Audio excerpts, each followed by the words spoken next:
आप सभी का बहुत बहुत स्वागत है। मैं आपके साथ हूं पंकज यादव और आज बात करते हैं रामपुर उप लोकसभा चुनाव में समाजवादी पार्टी के हार के कारण के बारे में।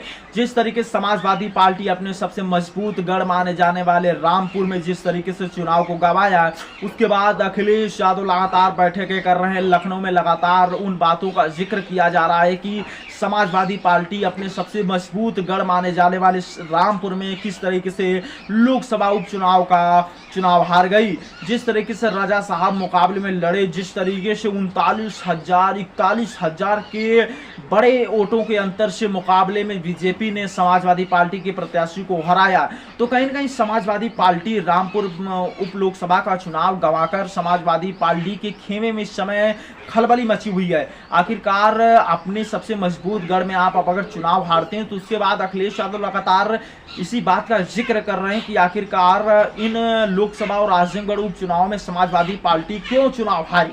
कहीं ना कहीं इस बात का जिक्र लगातार समाजवादी पार्टी के राष्ट्रीय अध्यक्ष अखिलेश यादव कर रहे हैं कि जिस तरीके से चुनाव में समाजवादी पार्टी मैदान में उतरी, लोगों के बीच जाना चाहिए था, लेकिन इस वक्त की बड़ी खबर है कि रामपुर और आजमगढ़ लोकसभा उपचुनाव में समाजवादी पार्टी के हार के कारण के बारे में अखिलेश यादव लगातार बात कर रहे हैं। और बीजेपी के प्रत्याशी जिस तरीके से रामपुर में 41,000 वोटों के अंतर से सपा के प्रत्याशी को हराया, कहीं ना कहीं इसका खामियाजा समाजवादी पार्टी को लोकसभा चुनाव 2024 में भुगतना ही पड़ेगा। क्या होगा 2024 में ये तो वक्त बताएगा, लेकिन इतना कह सकते हैं कि 2024 का मुकाबले में समाजवादी पार्टी और बीजेपी के बीच कड़ा मुकाबला होगा। ये तो देखने की बात होगी कि समाजवादी पार्टी 2024 के लिए किस तरीके से रणनीति बनाती है। लेकिन रामपुर और लोकसभा उपचुनाव का गंवाने के बाद लगातार रामपुर आजम खान साहब का गढ़ माना जाता है और उनके बेटे अब्दुल्ला आजम खान साहब, उनके बेटे भी बड़ी प्यारी इस समय विधायक हैं और टांडा से विधायक है। लेकिन कहीं ना कहीं समाजवादी पार्टी इस बात से वाकिफ है कि अखिलेश यादव अगर कहीं ना कहीं प्रचार करने के लिए वहां जाते तो समाजवादी पार्टी के पक्ष में ये चुनाव न जीते जाते।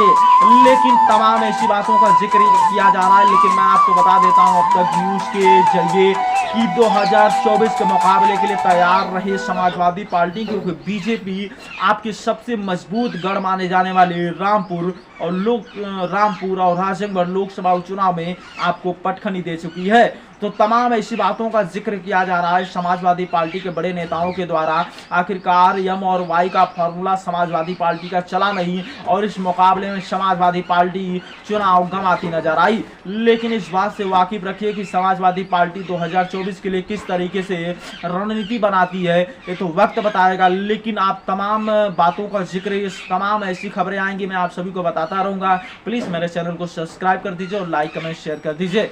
धन्यवाद।